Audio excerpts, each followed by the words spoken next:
up.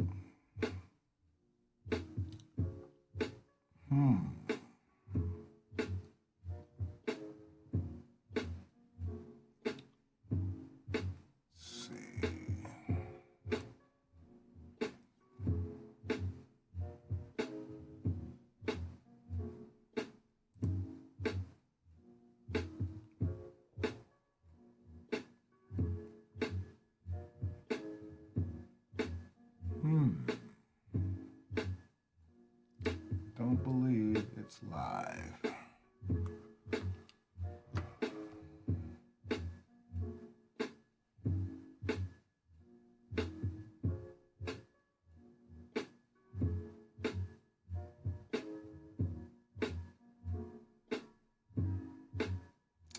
Yep, I think it is live. All right, I am here. It looks like I am live. Hopefully I'm clear. I'm the only one in here, so I don't even know. Looks like my audio is working. If my audio is working, somebody else shows up in here, we can have a talk game, and then we can talk about some things. But this is the BlackWatch, and I did an impromptu inauguration rendition of the BlackWatch. I mean, we're not going to talk much about the inauguration. I'm going to let you know that right now. We're not going to talk much about the inauguration. Hey, Rochelle, how you doing? How's the sound, Rochelle? If you can hear me clearly, how are we doing? So I just want to make sure my audio is right before I get too deep in this. Right now, it's just me and Dilla. Well, now you're in here, Rochelle, so it's me, you, and Dilla. But I want to make sure that the audio is good. So if you can hear me, there's a slight echo. Don't know what that would be. So you tell me if there's a slight echo if I cut the music off. I need it to be a true echo.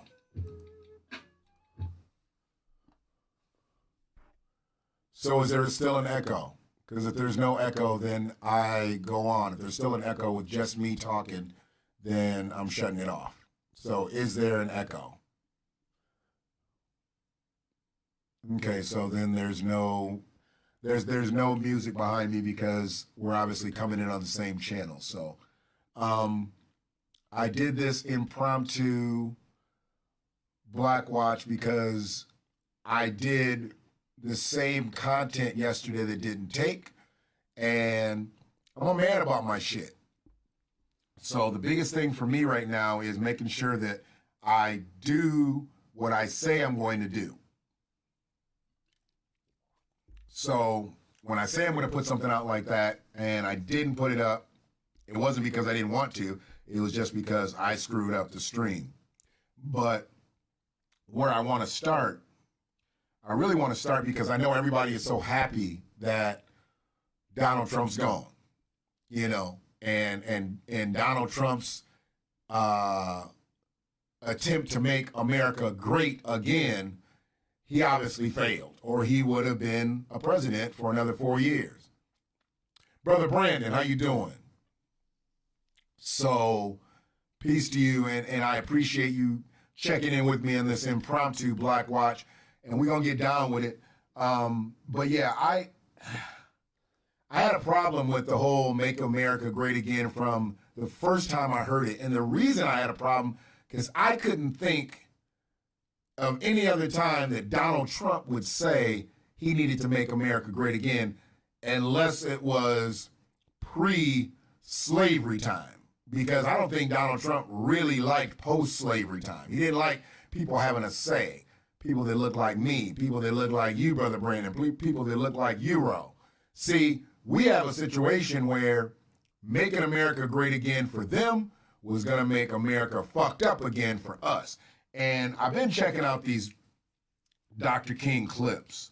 And one of the things that I wanted to do, I wanted to start to break them down, because breaking them down helps me understand Dr. King even more. Because growing up, all I ever knew was, I have a dream. I have a dream. I've been to the mountaintop. I have a dream.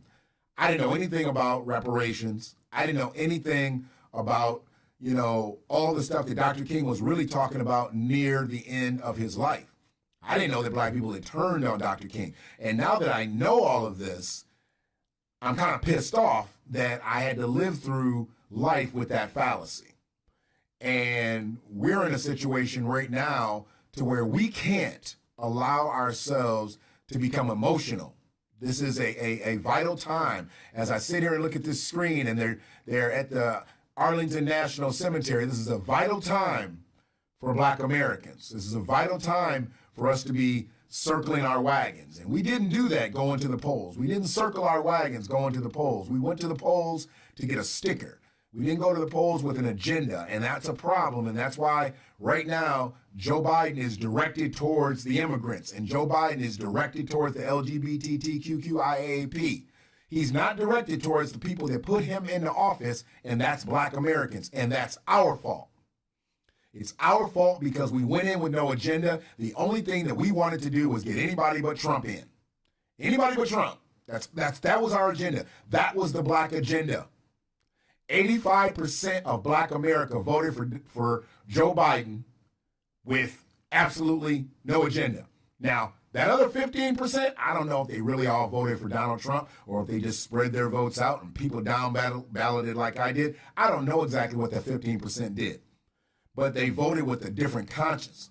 And that's what everybody needs to be right now, because Joe Biden ain't looking at us. I put up a video a little bit ago because Joe got dementia. He got dementia. I'm not talking about his actual health. I'm talking about Joe's health with Black Americans. Joe done forgot about us. He got dementia.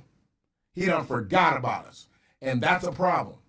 You know, so where we gotta go back to, you know, Donald Trump said he was gonna make America great again, but Martin Luther King said it long before that Black people made America great. So I just need to take this quick pause and let you listen to the great one, Dr. King, because we're really celebrating him this week. It's MLK week. You know, they just don't have MLK Day on his birthday. They got to make it a holiday, and they got to have festivities, and they got to have sales, and they got to have all kind of shit going on for MLK, doing everything that MLK was against, but they're going to do it in the spirit of MLK. So if they're going to do it in the spirit of MLK, I'm going to do it in the spirit of MLK. No matter where you are today, somebody helped you to get there. In a larger sense, we've got to see this in our world today. Our white brothers must see this. They haven't seen it up to now. Great problem facing our nation today in the area of race is that it is the black man who to a large extent produced the wealth of this nation. The nation doesn't have sense enough to share its wealth and its power with the very people who made it so. I know what I'm talking about this morning. The black man made America wealthy. Indeed. Indeed. The black man indeed made America wealthy.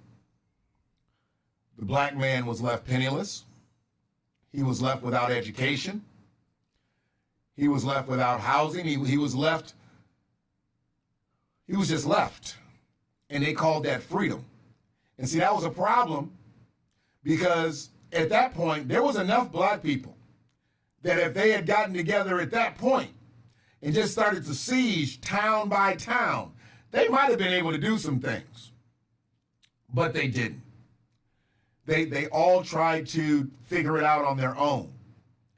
And these images that I put up, you know, I took them from a slideshow that I saw. And the images are based on a composite of our history in this country. And unfortunately, I had to use one animated image. I couldn't find a real image And maybe it was just such a detrimental period, even in white history, that they didn't want something like that surfacing. So somebody with an imaginative spirit drew something, and we'll get to that one in a second, but it's on my screen in the bottom left-hand corner. It's the family of enslaved folk. And you see them with big batches of cotton. I mean, when Martin talks about the black man made America wealthy, you got to understand, we had the cotton that everybody wanted, and it got picked by black people for free for 246 years. And yes, there was some upheaval, some uprisings, you know, there was some revolts, some rebellion. But you got to understand the type of things that happened from 1619 to 1865, for us not to just flat out to have gone rogue. And I know that there were some people that tried to help us along the way that didn't look like us, and I salute them for that. But for the most part, slavery was looked at strictly as a business. It was looked at as a business. Owning people was a business.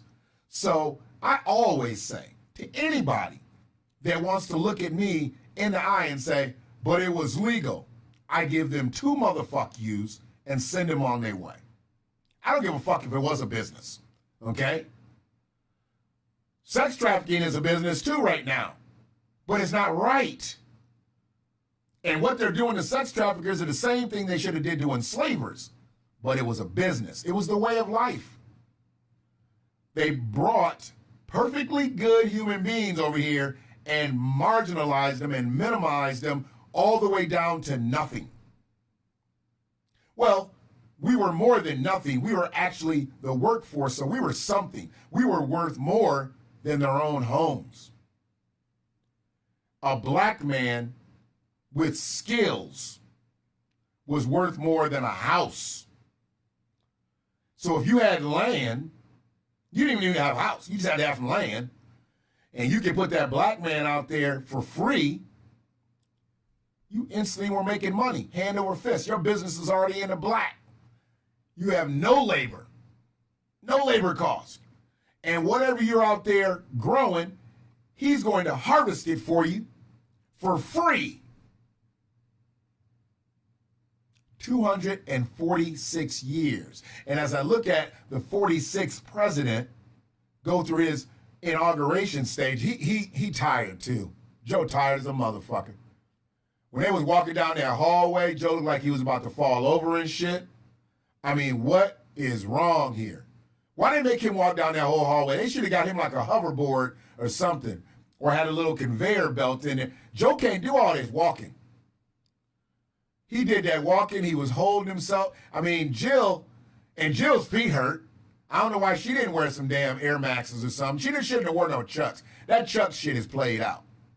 And I don't even know if Kamala has Chucks on. I can't see her. Oh, she wearing a dress. Kamala got her legs out today. See, I thought she was going to be in one of them manly suits. She actually got her legs out. Please tell me she's not wearing Chucks with no damn dress. I mean, I see the pearls. She got Chucks on? Ah, I missed her. All right. Yeah, I don't know. Uh-oh, there go Clinton's. Hillary got some platforms on. She ain't fucking around with those stilettos. Hillary's heels thick as a motherfucker. She got some wide boys on just to make sure she ain't falling nowhere. Now, somebody said Kamala fell. I don't know if that was a joke. Said she fell. If she was wearing them damn Chucks, she might have fell. She might have slipped. But anyways, they got me off key. What's up, Free? No, she got on pumps? Yeah, you already know Shelly O, how Shelly O was going to bring it. She did trip? Oh, shit, I got to go back and watch that shit. I got to go back and watch it. She tripped. She didn't even have Chucks on. Damn. Okay. Yeah, I saw Shelly O. I think Shelly O got a pantsuit or something on. I saw her. They got to get a shot of Shelly O with her coat off on the inside. Yeah. and Southside Shelley. Come on, almost spell it. The last step, see, that's the ancestors talking, Brother Brandon. That's the ancestors talking. They say, right before you get to that top step, take this with you. And they tripped her up, just so she remembers. That was Rosa Parks tripping your ass. That was Shirley Chisholm tripping your ass. That was Coretta Scott King tripping your ass. Fannie Lou Hamer tripping your ass. That's who was tripping you. You didn't just trip on that step. They reached up. They reached up for them grave sites and collectively grabbed that ankle. Here you go. Here you go. What up, Chi-Town? So yeah, man. Looking at that image, it just affected me in such a way. I mean, it's a family. And yeah, they're working together. And yeah, it's a business. They're just not being compensated. They made no money to pick that cotton, and every other day that they pick cotton, they made absolutely no money. Out of all of them, they had no education because you couldn't learn how to read. If you learn how to read, write, spell, count, you got killed. At the least, you got lashes, which you probably felt like you were going to die just because you wanted to learn how to read. So when I look at those images, I get fueled. I don't get angry. I get fueled. And then I look at the image right above. Because, see, the image right above should have been the damn image on the bottom. I mean, a white man with a gun to a black man's head. And this is supposed to be a good time in a black man's life. This was post-slavery. This is when we were given the first opportunity to vote. And look at the opportunity that we had to have a gun put right to our head to say, nigger, you're going to vote this way. And what's the difference between 1867 and 2021? Nigga, you're going to vote this way. I mean, they got a gun to his head. I know it's a drawing, but hey, nobody's imagination is that vivid. That shit happened. That shit happened. You got an echo going. You got an echo going. I thought they said I took care of the echo.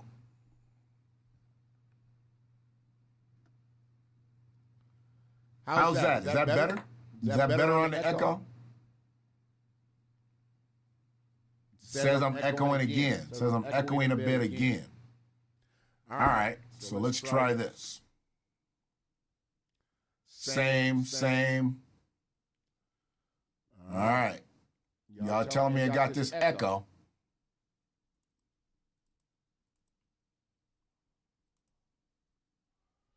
Let's see if I can do this without messing anything up.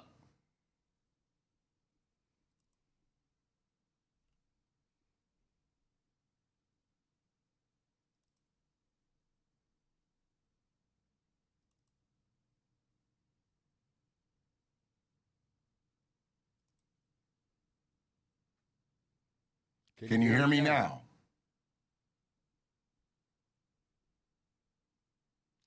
Is there still an echo there? We'll know in a second. If I didn't do nothing to help it out, sorry, I'm working on it. But my biggest thing, yes, it's better, good. My biggest thing, I don't know if that's yes, a little it's better, or yes, it's work. I don't know. I need complete sentences out of y'all, because it's just me, and I don't want to keep stopping for it. So if it got a little better, let me work on it being a little better. All right? We'll go from there. All right. So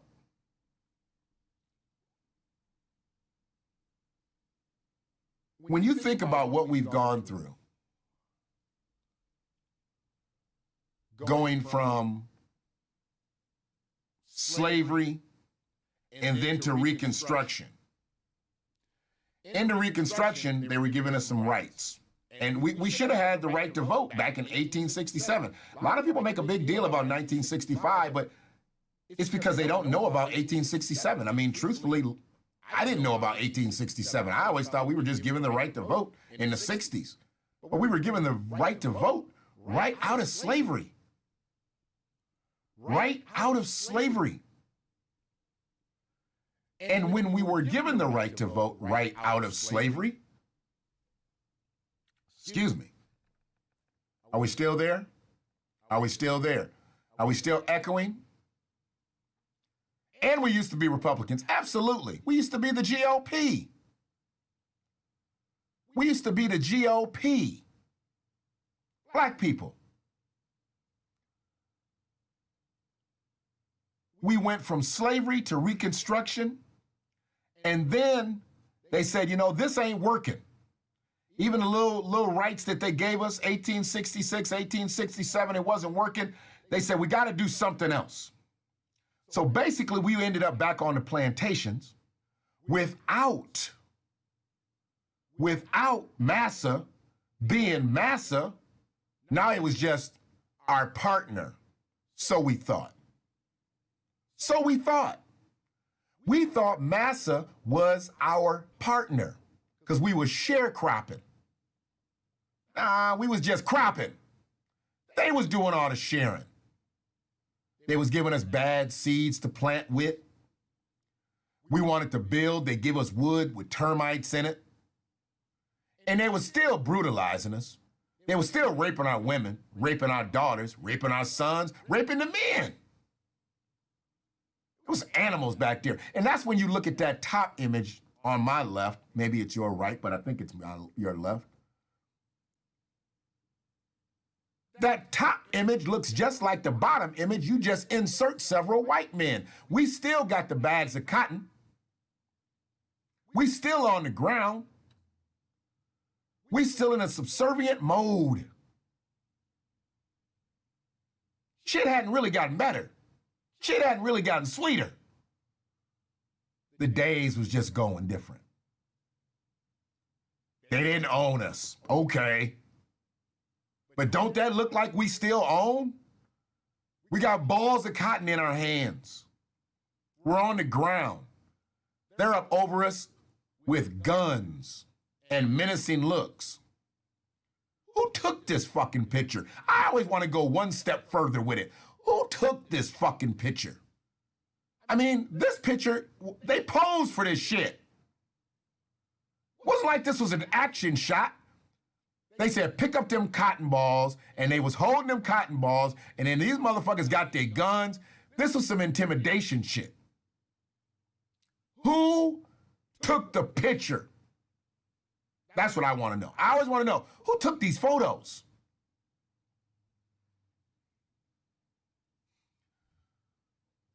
This whole thing, boy, I mean, hey, 46 is in. I get it.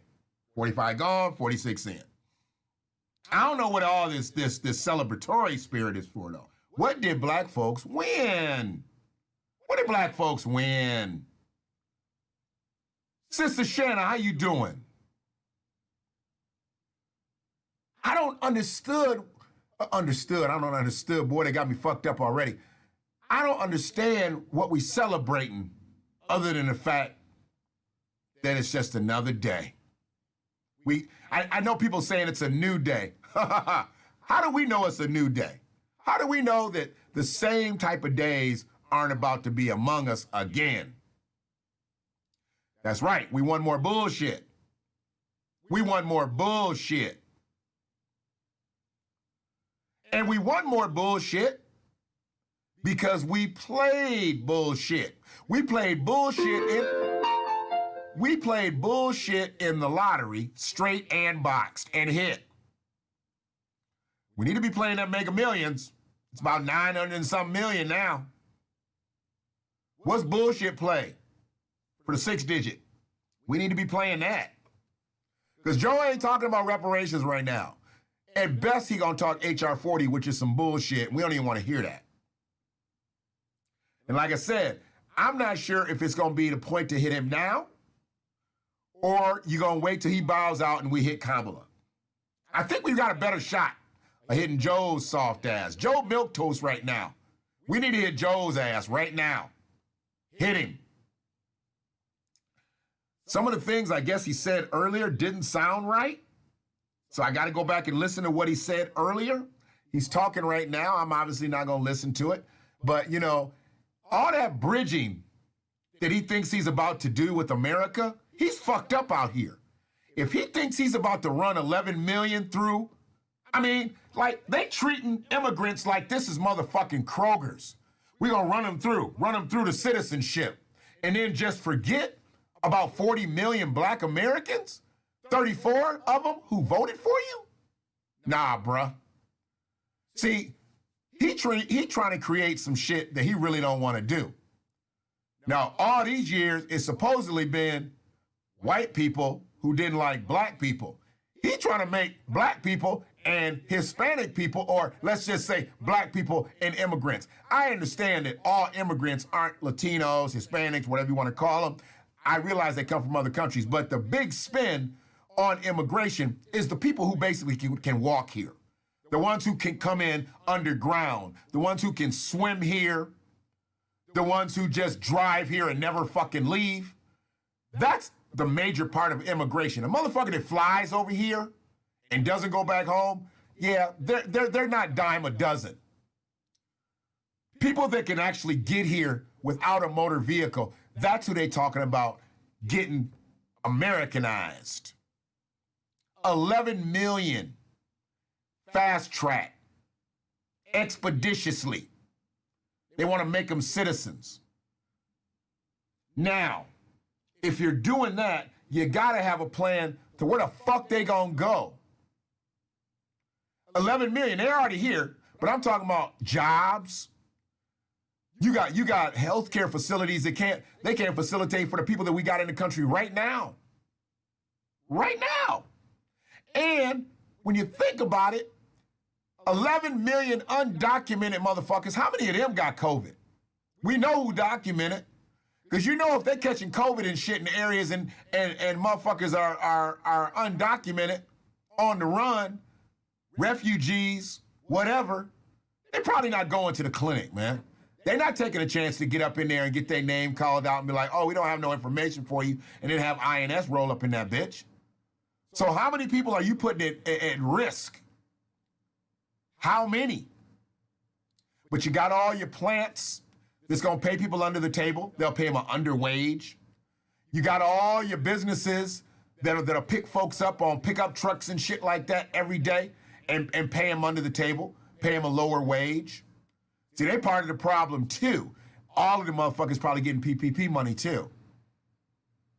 Hey, I'm just going with what I keep hearing. I keep hearing 11 million. I think the number is higher than that too. I think the number's way higher than 11 million.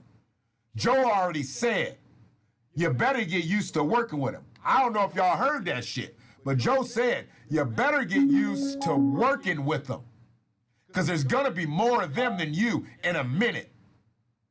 Y'all do remember when Joe said that? He said, you better get used to it, as if we don't get along with immigrants. See, they trying to pit us against each other. Have us out in the streets fighting. Have us out in the streets fighting. See, they can take the heat off of the racist white people and black people and just say, let's just pit them against each other. They don't want that. You know, you don't count them.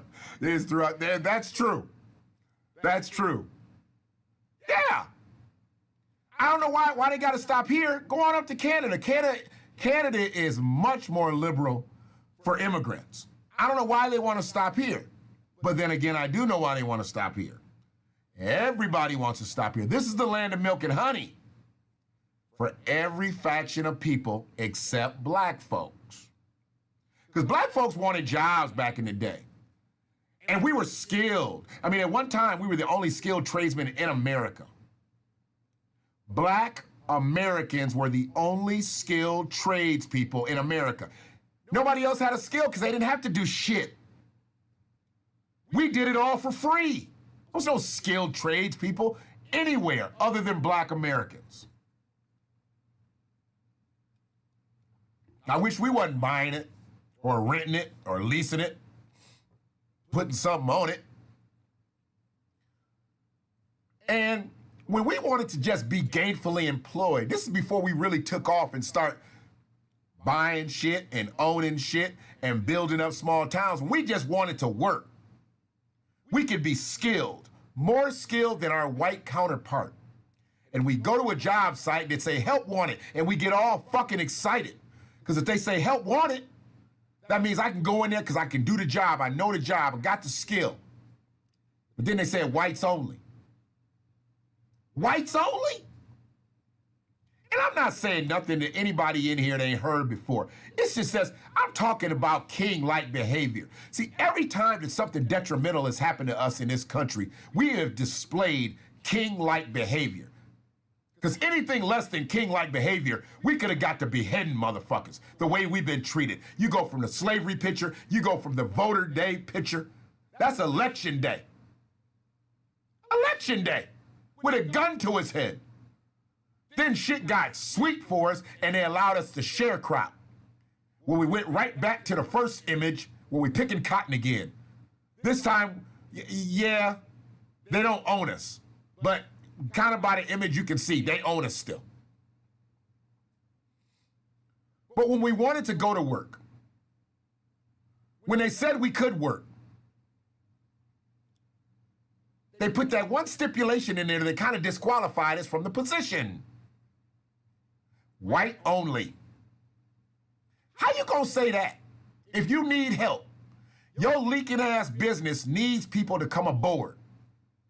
And if you had so many white potential employees, you wouldn't need to put that motherfucking sign out. You know how degrading that shit was to walk up to that sign and see a help wanted and then see white only? And that was the beginning, the true beginning of when black people hated being black. Why I want to be black if I can't get nothing? Why I want to be black if I can't own nothing? Why I want to be black if they just gonna call me names? That self-hate starts in when that starts beating in on you. That's social engineering 101.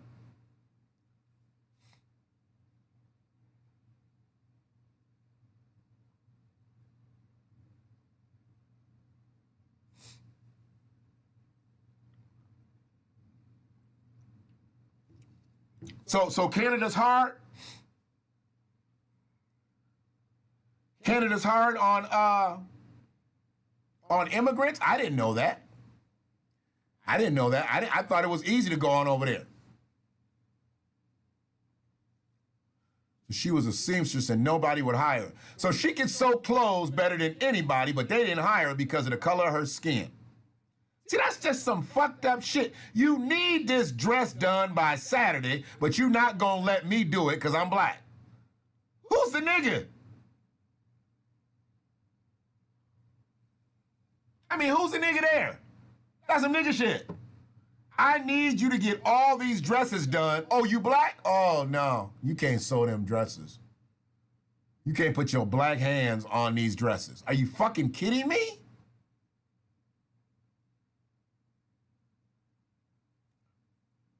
And then I dipped to that middle image. It's on my right.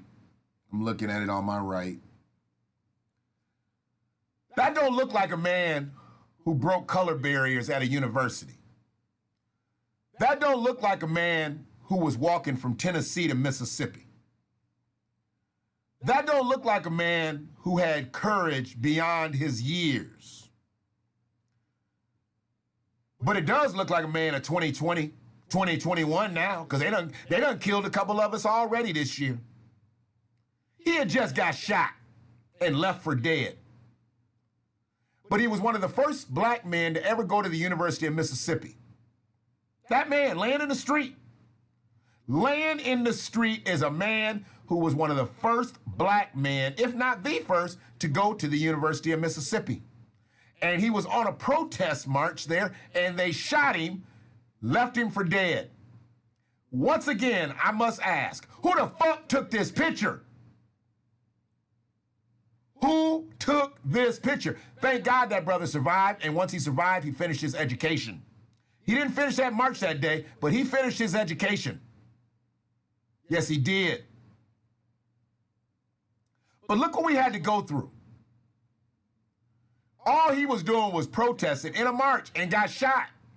And you don't see a whole bunch of people laying around him, down on the ground trying to help him.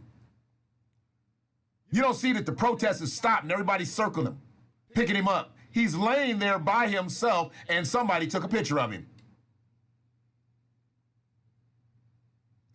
Who the fuck takes these pictures? That picture wasn't taken because somebody cared. That's intimidation. Shot, left for dead in the street. Come on, man.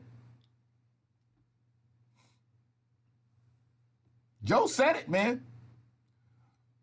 Joe said it. He said, you hear me? You hear me?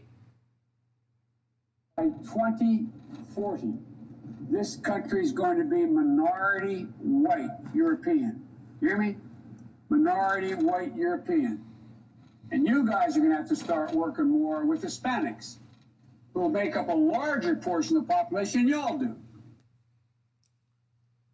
That's when he was browbeating them colored people in that Zoom call. All them henpecked Negroes sat there and got a tongue lashing by old Joe. Ain't said shit since then. They collectively should have had a meeting right after that and got together and said, look, if this the way he gonna talk to us for the next 4 years, we need another plan. But I bet you ain't none of them said shit. I bet you they all at the inauguration today smiling, skinning, and grinning and shit. Raggedy motherfuckers. That was supposed to be our black elite. That was supposed to be the people that were supposed to hold us down. They sat in that Zoom call and took all that from Joe. Took it all.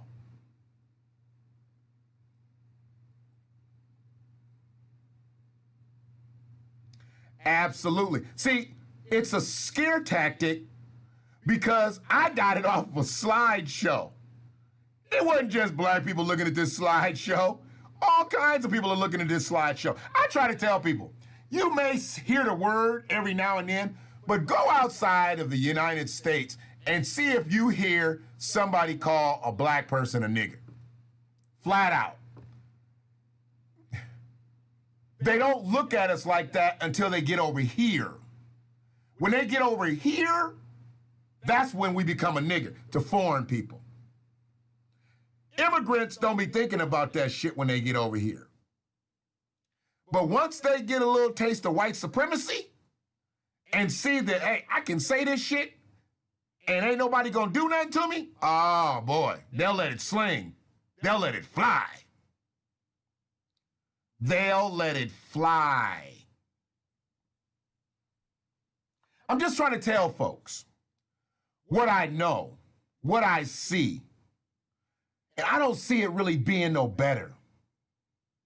See, when somebody looks you in the face and says, you put me in the White House, you had my back. Now I'm gonna go over here and help these Latinos. You put me in the White House. Once again, you've had my back, and I'll have yours. I'm gonna go over here and help these gay folks. What am I supposed to think? And somebody walks up to you and says, what do you think about reparations? I'm not gonna be held responsible for something that happened 300 years ago. Now, I know he said that many, many years ago. But Joe ain't came even close to saying, I think reparations needs to happen now, and it's gonna happen during my administration. What Joe has said is, I think we'll think about talking about HR 40. Come on, man. Come on, man. HR 40 shouldn't be used for nothing except tracing paper. Okay? That's all it's good for is tracing paper. Because there's a whole lot of shit that we need to fill in. We can't use HR 40 as our blueprint. HR 40 is not the blueprint. And it kind of leads me to a space before I get to talking about the last image, because the last image is so telling, seeing that it's MLK week. It's MLK time. It's MLK. MLK.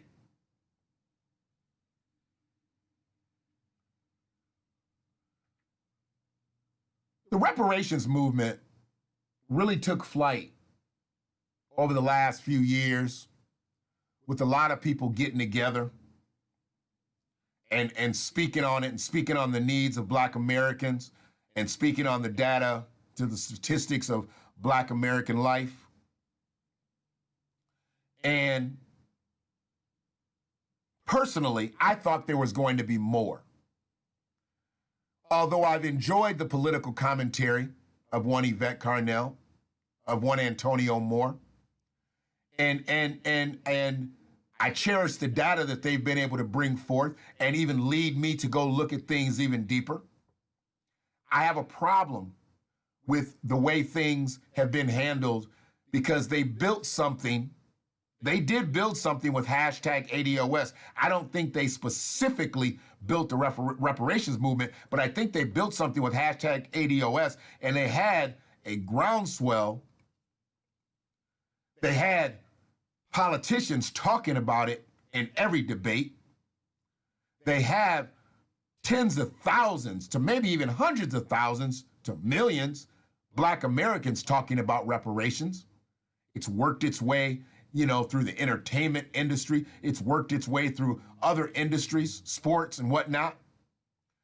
But I don't think we've really gotten a grasp of where we need to be with reparations, because that's all we've done is talk about it.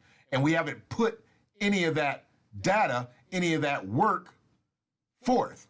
Now, I know that they were aided by some economists, by some people that were far smarter than them, you know, Dr. Sandy Darity. You know, I know they don't see eye to eye with our brother, Dr. Claude Anderson. I mean, he is a elder who has went through way more than most of us will ever encounter. And they haven't seen eye to eye with him. And I think the main reason that they don't see eye to eye with him, because they try to take his concepts and put them into today, and then they just dismiss them. No, you take his concepts and you redo them into today. Because it's not that they're bad concepts, they're just a tad bit dated. They've thrown away some of our elders. They've thrown away some of the people. Oh, the natives have been paid, Rochelle. Oh, you're answering somebody. Oh, y'all got your own thing going. Y'all, I'm just sitting here talking. Y'all got your own thing in the chat room. I'll leave y'all be. Y'all can handle yourselves. I just happened to look up and I saw the chat room was moving a little bit. Ain't but a few of us in here, but it was enough in here for me to pay attention to y'all. If y'all got y'all conversation going, that's good. That's what this is about. This is obviously to spark conversation, open up ideologies, and then move forward. So when I talk about the things that Yvette and Antonio did over these last few years, I commend them for it.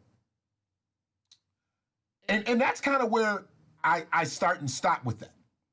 Because, truthfully, after the election, there was no plan. They talked down ballot, down ballot, down ballot, down ballot, down ballot. We down ballot. Okay, now what?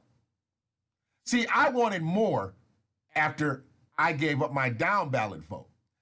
What if Joe wins? What if Joe loses? We should have had some plans in order.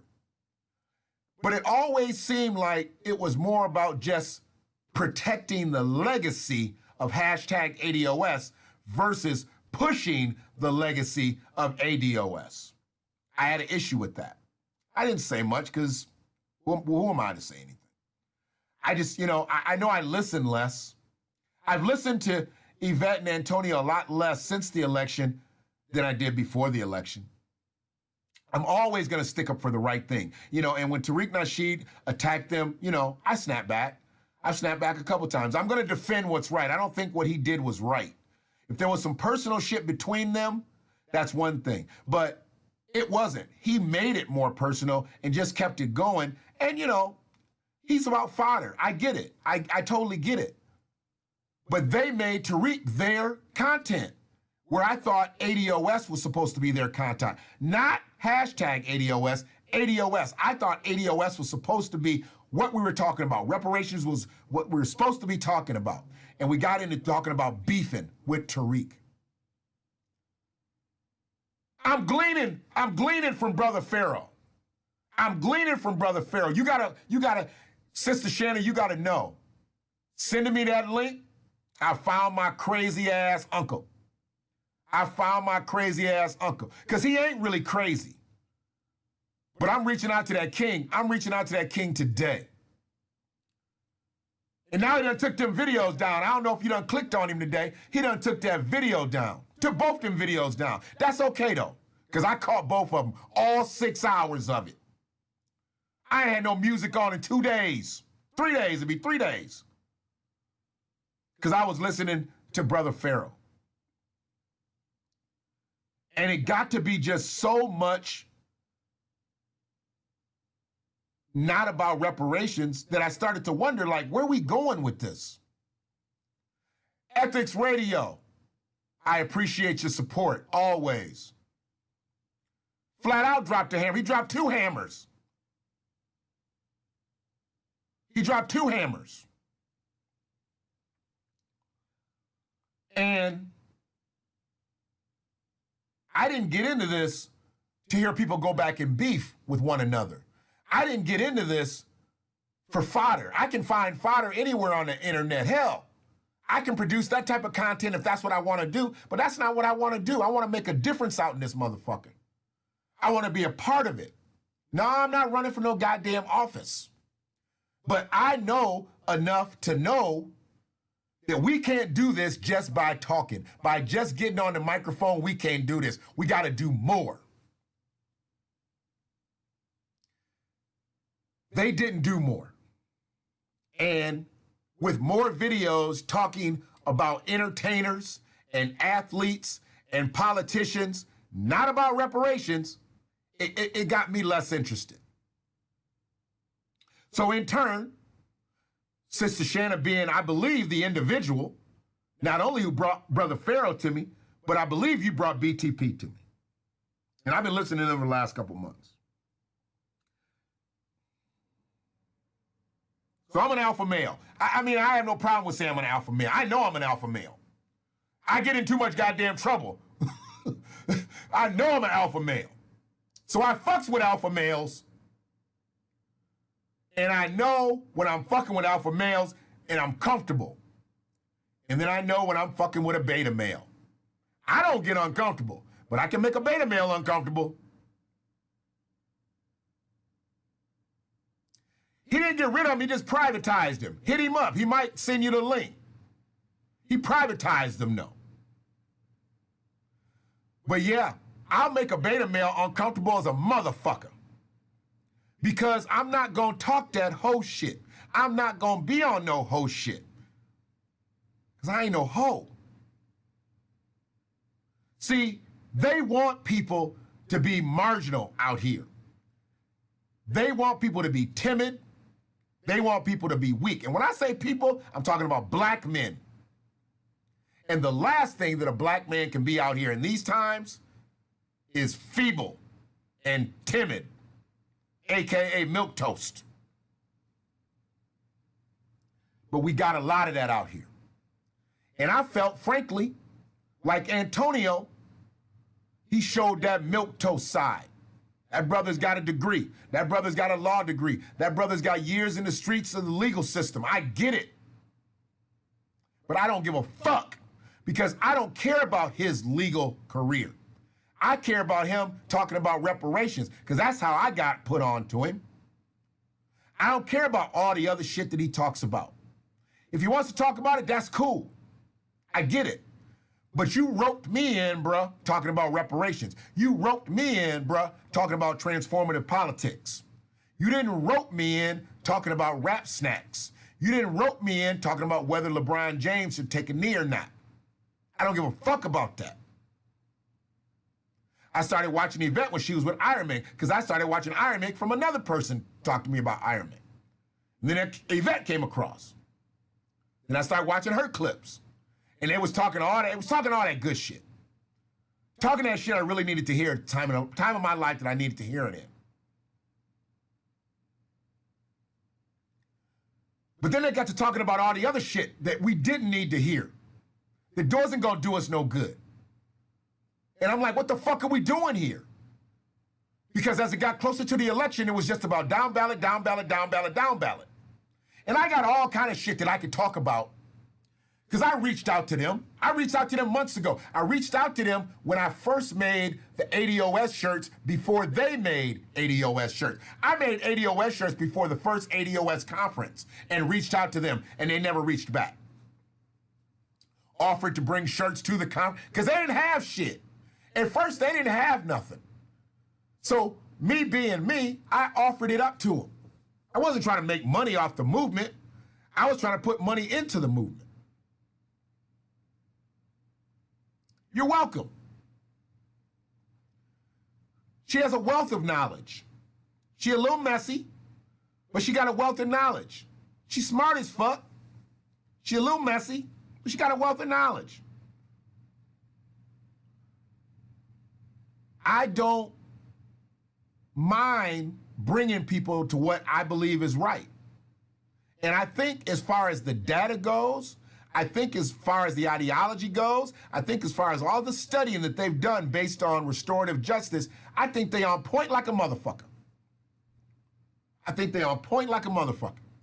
But when you get into beefing and you get into having to talk about somebody every one of your telecasts, I'm like, oh, here we go again. When we gonna get to the reparation part? What was that song? When we gonna get to the good part? Get on to the good part. We need to get to the good part. We got to get to the good part. And the good part is the reparations discussion. We don't need to talk about all that other stuff all the time. And then when they beefing with Tariq, we don't need to have that come across in your content for an hour. Your show is 2 hours long. You talk about Tariq for an hour, then you take calls about Tariq. Come on now. You just wasted 2 hours of my time. Where's the reparations talk? I need to talk reparations. She stayed on focus like a motherfucker. She stayed on focus. And I didn't listen to the second half either. Because here's the thing. The way I looked at it, she got just as messy of a chat room as Tariq do. So if somebody was going to bring in what was going on, I didn't want to be a part of that. And then who knew what people was going to talk about? I didn't want to hear a whole bunch of redundancy about today. We already know Joe ain't gonna do nothing for us the first 100 days. He ain't gonna do nothing for us. We already know this. He already told us this. He ain't gonna do shit. He gonna fuck with the LGBTQIAP. He gonna fuck with the immigrants. He got something to do with Paris. He got something to do with the WHO. He got some things to do. First, he need to get a night's sleep, because if Joe don't get a good night's sleep tonight, he ain't gonna be worth a damn tomorrow on his first day on the job. He need to get a good night's sleep, because Joe tired. Joe's sleepy right now. I bet you Joe is asleep inside that damn car. He nodding off right now. They probably shooting some ginseng in him. They got to get him up. They probably shooting some ginseng in him. They got somebody in there rubbing Jill's feet, because Jill's feet's hurting too. Jill's feet was hurting. Yeah, you first lady now, Jill. You ain't just walking around no third grade classroom. You first lady. You got a lot of walking to do. You better get you some Air Maxes. Don't get you no Chucks like Kamala. Don't get you no Chucks, Jill. Okay? You'll be walking with a cane in a minute. Trying to tell you. She needs some Clarks.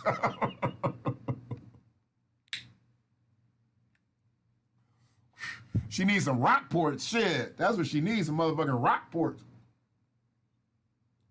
Some Sketcher walkers and shit. So, I'm looking at, I mean, I've put no faith in a lot of these politicians out here. Just like I don't really have any faith in these two, but it ain't about who I've got faith in. If they're the ones that are in power, they're the ones we got to put pressure on. We got to put pressure on our local politicians. We got to put pressure on our state politicians, and they take the shit to Washington. If not, local don't get reelected, state don't get reelected. Fuck them. Fuck them. I've been fortunate enough to have an interview most recently with State Senator Jeff Irwin. I actually had an interview with the brand new Washtenaw County prosecutor, Ellie Savitt, and I fucked that stream up, so I'm going to redo that interview. I believe he told us to give him a call next week, last week of the month. He said, give him a call. So we need to get that rescheduled. Once we get that rescheduled, I'll get that one up. We're going to get that one right, because it was my fuck up. And he obliged. He thought we had a great discussion, and it's definitely something that the village needs to hear. I've got another state representative that we've been trying to get at, Ronnie Peterson. Ronnie Peterson needs to answer my call. I'm not sure why Ronnie Peterson hasn't answered my call. He is our state representative. He's been a state representative around here for a lot of years now. He's been getting a lot of that Ypsilanti money, getting a lot of them Ypsilanti votes. Goddamn it, Ypsilanti want to talk to you.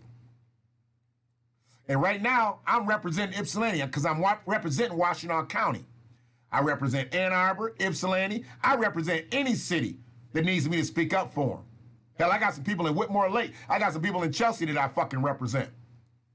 I represent Washtenaw County. So yeah, we need to talk to State Representative Peterson. Thanks, Ro. I appreciate that. You know, we've got to keep talking to people that can help us and stop listening to people who aren't going to help us. That's my mission in talking to these individuals. I mean, I could sit around in coffee shops, well, maybe not right now, but I could sit around in places and talk to people or ring people up, you know, and have phone conversations. But no, I'm asking questions, and I'm asking them publicly, because that's how we hold people's feet to the fire. You ain't gonna say something to me, have it on video, have it get sent out, have people looking at it, and have it be a lie. Because we call you on that shit. We call you on it. I appreciate you. That's my goal. That's my job. That 11 million are votes. They signed agreements to vote a certain way. That's how they're going to get through. That's probably what it is. Because, see, here's my thing. What I've been thinking about that 11 million, hell, one out of three Latinos voted for Trump. Some of them motherfuckers was illegal immigrants. So you gonna help a motherfucker who didn't even support you get Americanized? See, you a bitch, Joe. I'd ask him right up front, did you vote for me? Show me your voter registration shit. I want to see it. We need everybody who voted. We want to see everybody who voted, because we know we had some motherfuckers who weren't American citizens. They tried to cast votes, or they did vote, or they supported. Let's just say they supported Trump. Let's just say they supported Trump. 1 out of 3 registered Latino voters voted for Trump. Now, that's just registered voters. You know they got illegals in their house. They got illegals in their house. So wait till they get Americanized. Now you're going to have damn near half Latinos. Yeah, absolutely. Absolutely. If you had 1 out of 3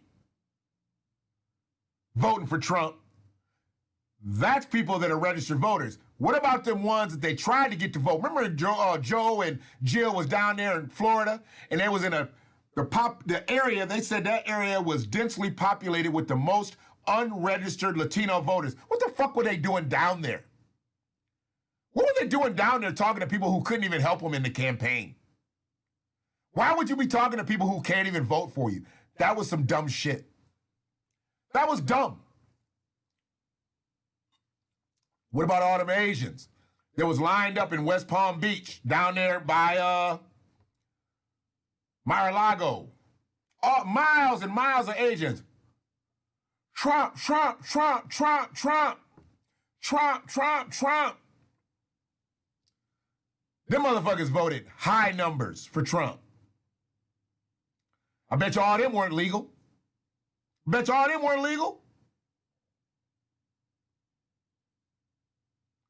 And then what's going to happen? So you expedite motherfuckers to become citizens. Now you got a whole lot more Americans, not necessarily your base, but you expedited them because you wanted to do what? You wanted to be a president for the people? Not for the people that got you elected, for the people who's in this bitch illegally.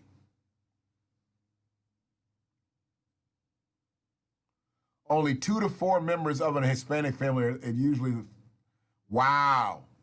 Yeah, because if they born here, they're technically illegal, but the mama and the daddy might have crawled here over here. See? The kids are born here, they got some status.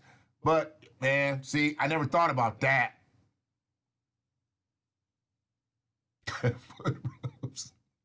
Hell yeah.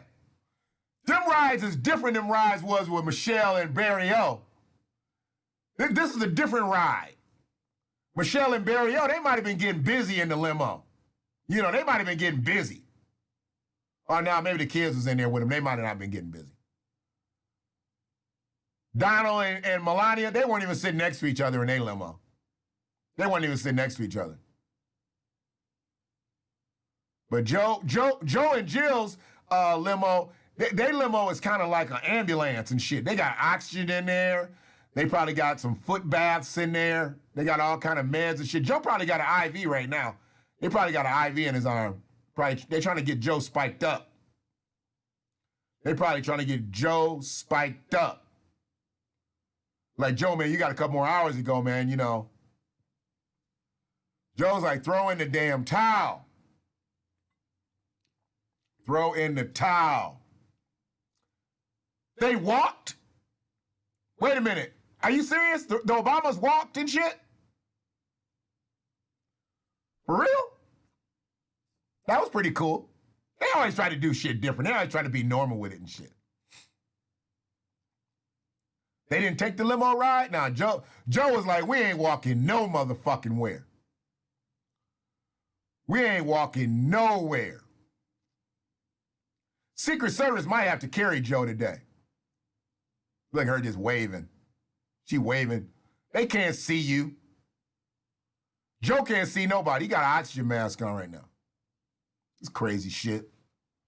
So yeah, man. All I'm saying is, people saying it's a new day. I don't know if it's just a new day or if it's just Wednesday. Uh-oh. Joe got his mask back on. He looked like he took the oxygen mask off. He got his regular mask on. He in there negotiating. How long we gotta be out here?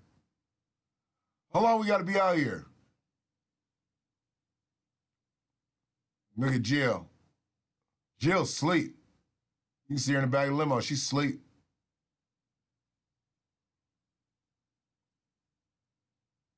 I mean, Joe did this shit already, twice. He just was in a different car. You know.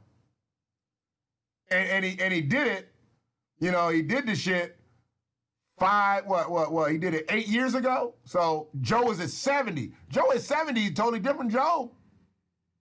He did it at 66 and 70. It's a different Joe altogether, man. Hydration, absolutely.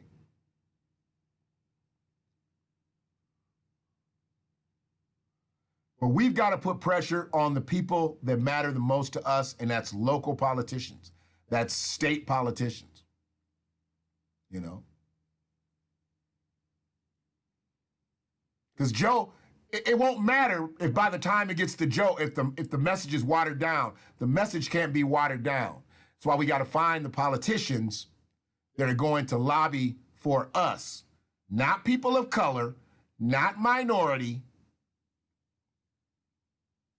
They want to lobby for immigrants, they lobby for immigrants too. Get in line. We were here first. Get in line.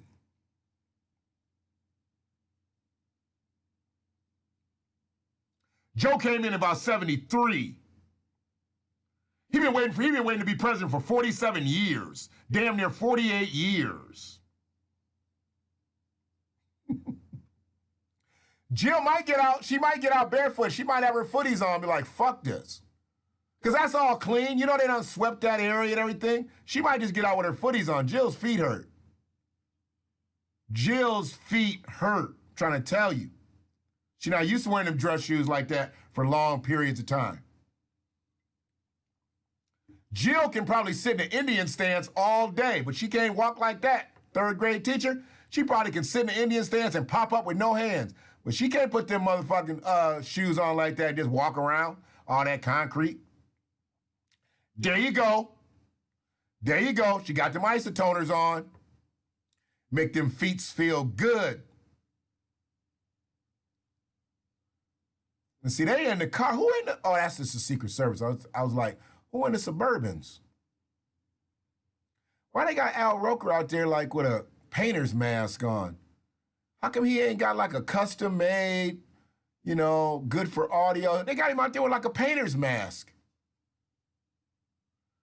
They always give him some fucked up shit.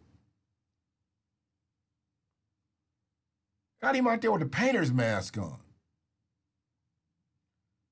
$1 million broadcaster. He needs to have a custom-made mask. All his shit should be matching. Just the old plain-ass white painter's mask from the hardware store. We know this. We know this. He's got the big red shoes. He must be explaining everything, I don't know, in its totality and all that, whatever. But yeah. But I get to my last image. And when we talk about king-like behavior, we wouldn't be talking about any of this if we weren't talking about Martin Luther King. And Martin Luther King to me, I mean, I did probably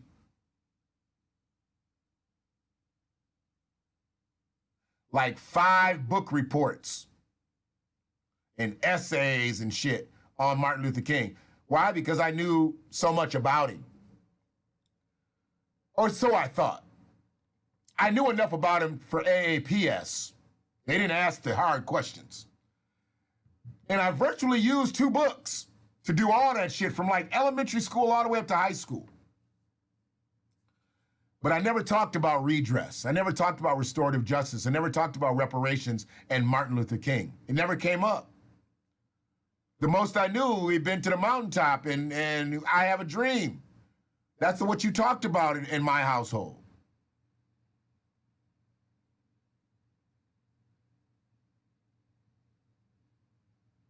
Yeah, they showing all that little goofy shit on MSNBC.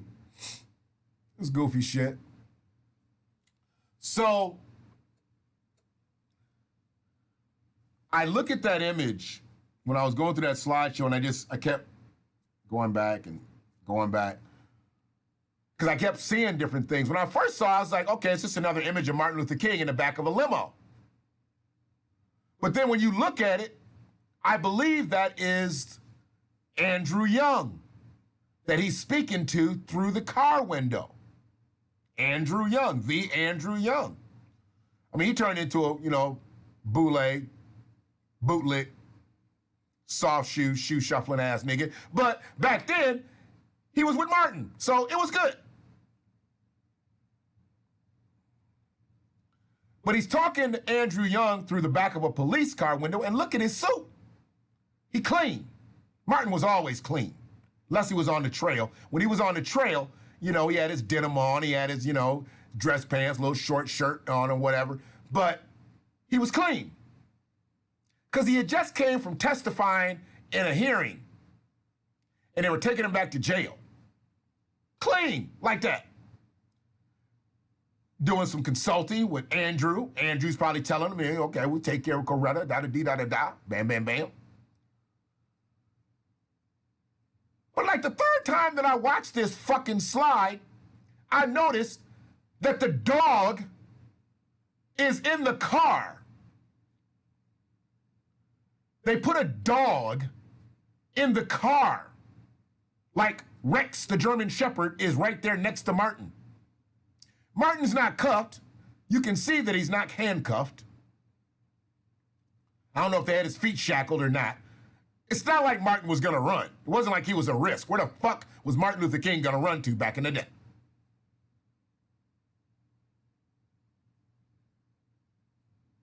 Nah, she didn't wear that pantsuit, I guess, today, Shanna. She was showing some legs. She's showing a little leg. I didn't see her shoes. I can't wait to see her shoes. I thought she was gonna have them Chucks on for sure. I just knew she was gonna have them Chucks on. I was gonna be hot as a motherfucker. And I want to say thank you to everybody who came in on this impromptu live. It's 7 of us in this bitch. 7 of us, 6 of us, somebody dropped out. Guess they didn't really want to be here. But we did have 7, and with me, that'd have been 8. We could have had 2 spades games. But right now, we can do Rise and Fly. Where were the AKAs during the swearing in? With the Chucks and the pearls. Oh, boy, here we go. Oh, boy. I didn't see no AKAs. To be honest with you, I didn't see any AKAs. Kamala didn't wear no pink and green either. I know they're kind of sickening because they caping for her so hard and she don't even hardly look their way. She said some shit it looked like a couple days ago about the AKAs. Because now she's trying to galvanize. Look at them. Look how they walking. They feet hurt. They feet hurt like a motherfucker.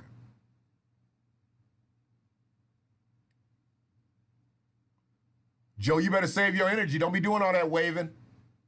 You need to be out there for a couple more days.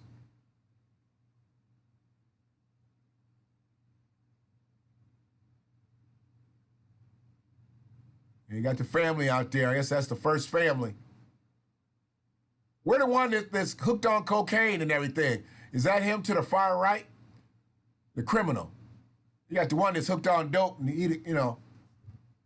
Donald Trump was always trying to bring him out. Tell you, Jill can't wave as much as Joe can wave because Jill taking the brunt of this walk. She holding Joe up and her feet hurt. Yeah. It's cold. It's cold.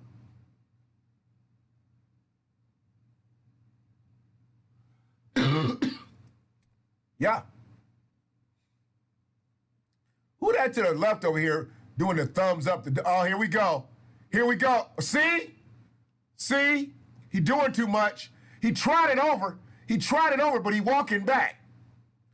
See, Joe just did too damn much.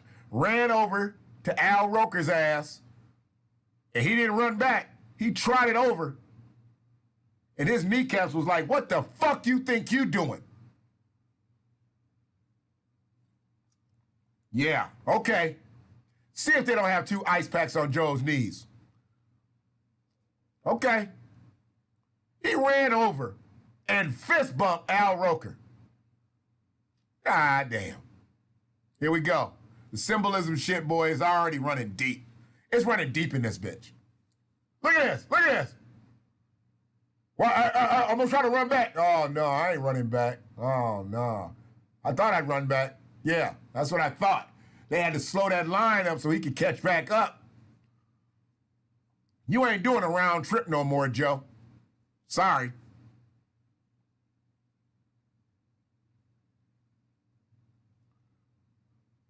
What she got them big ass boots on for? She ain't got all the legs. She ain't got all the legs to fill them boots up. Why they let that girl wear them boots like that? Look like she in some waders. She about to go fishing. God damn. Seriously?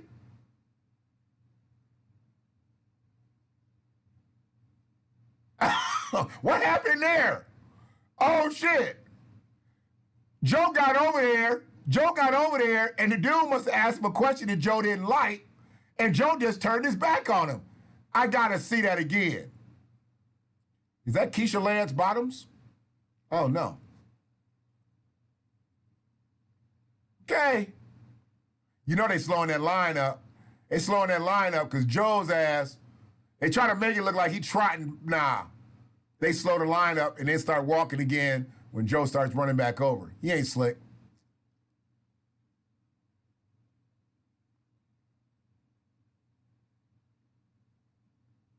Let's see.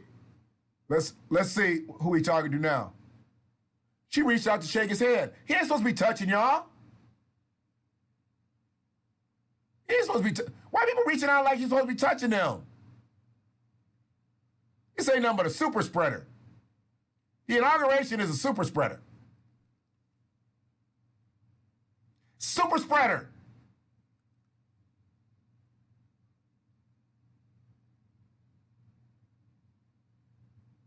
Grandson just went over there and hugged some people. The grandson's over there hugging people.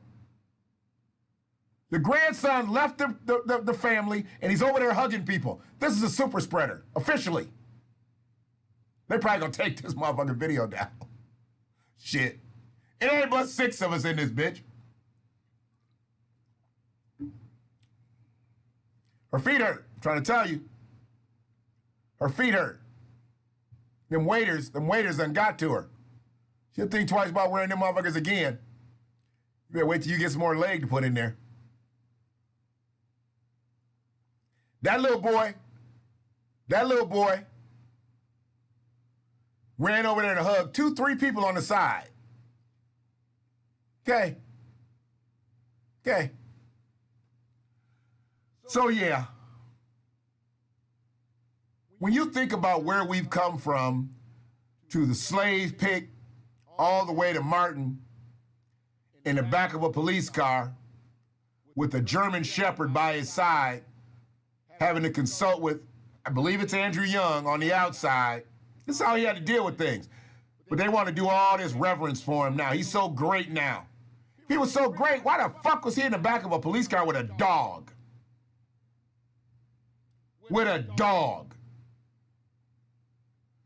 If America's so empathetic to what's happened to black people who just wanted to protest, who just wanted to work, who just wanted to earn and live in their own homes, who just wanted to vote, and here this slavery pick, we just wanted to survive.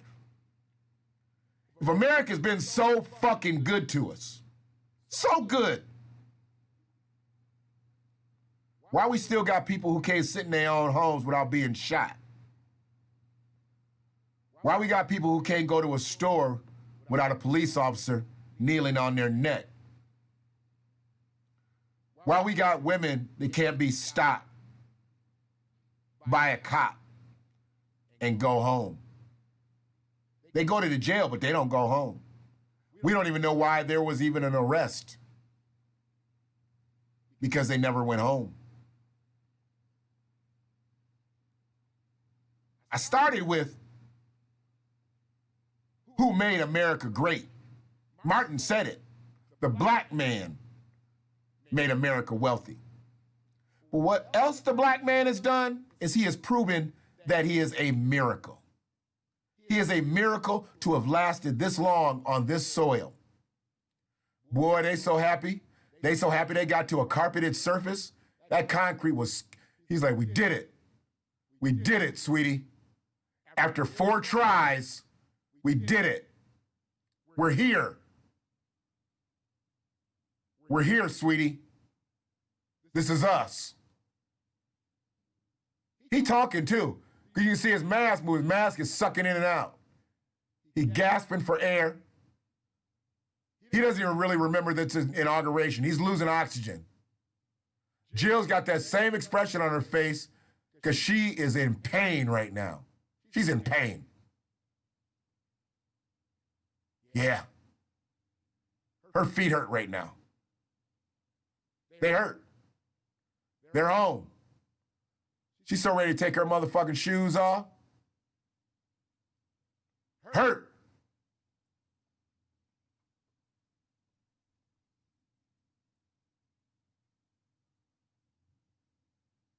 Flat out.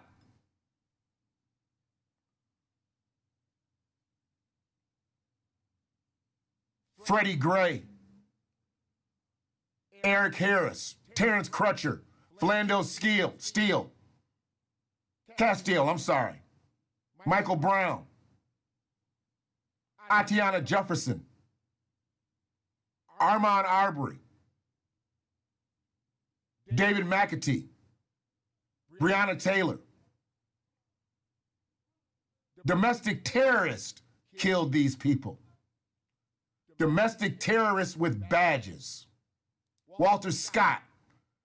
That man was running from a police officer because he didn't want to go back to jail for child support. They shot him with his arms up running away.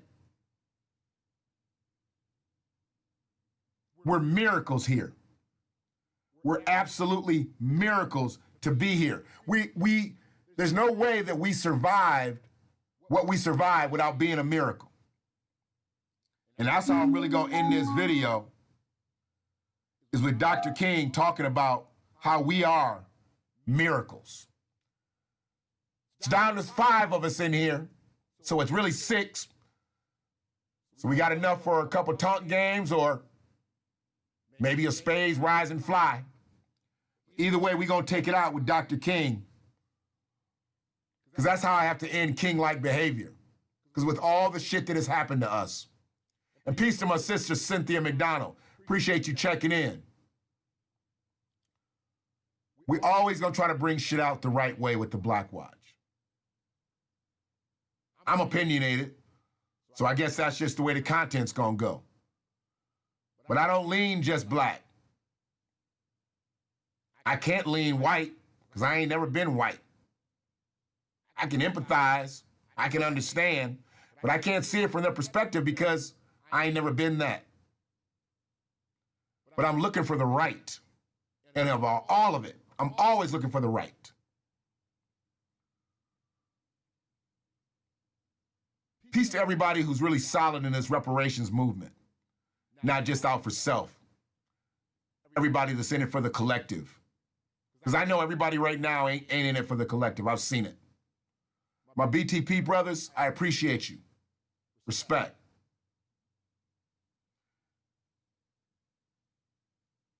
Let's keep fighting white supremacy. Let's keep fighting racism. Let's just keep fighting. But let's do it in a unified, collected effort. We can't do it individually. We ain't gonna win with no individual efforts. Absolutely not. We're done with that. We gotta galvanize, we gotta unify. And if about 3 or 4 of these people that have platforms would just sit down and talk to one another and understand. And I'm not telling anybody to do anything against their own code. And you definitely don't try to go fucking make friends with somebody who made enemies of y'all. But there's some real people out here doing some real shit, and I think all those people need to get together. Because see, I'm not here for a hashtag. I'm not here to catch attitude.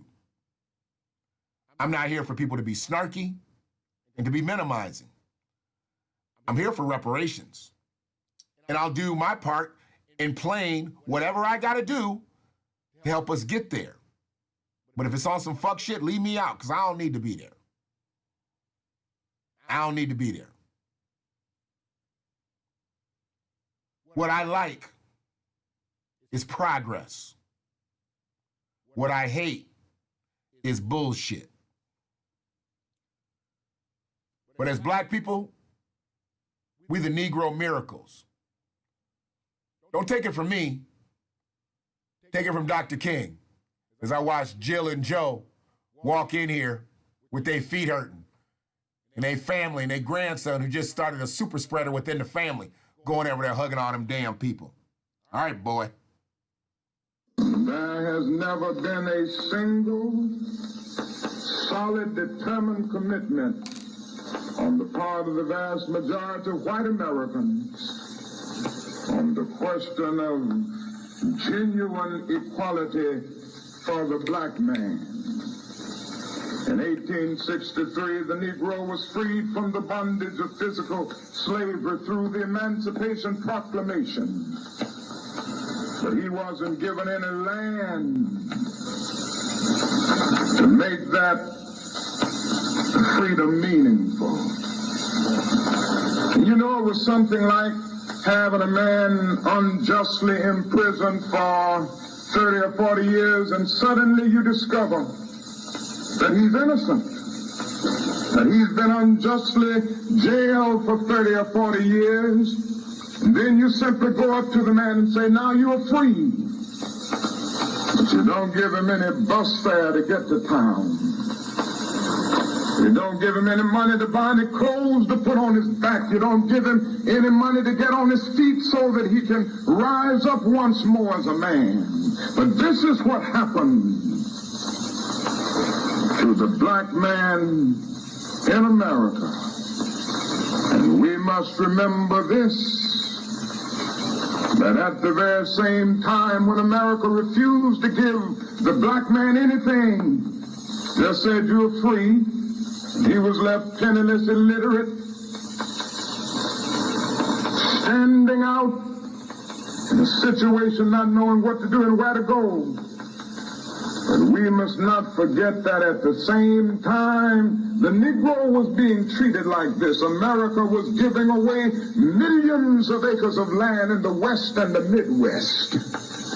It says that our country was willing to undergird its white peasants from Europe with an economic floor, and it refused to undergird its black peasants who were brought in chained from Africa with an economic floor. And so emancipation for the Negro was freedom to hunger. It was freedom to the winds and rains of heaven. It was freedom without a roof over their heads. Freedom without bread to eat. Freedom without land to cultivate. It was freedom and famine at the same time. And it is a miracle that the Negro has survived.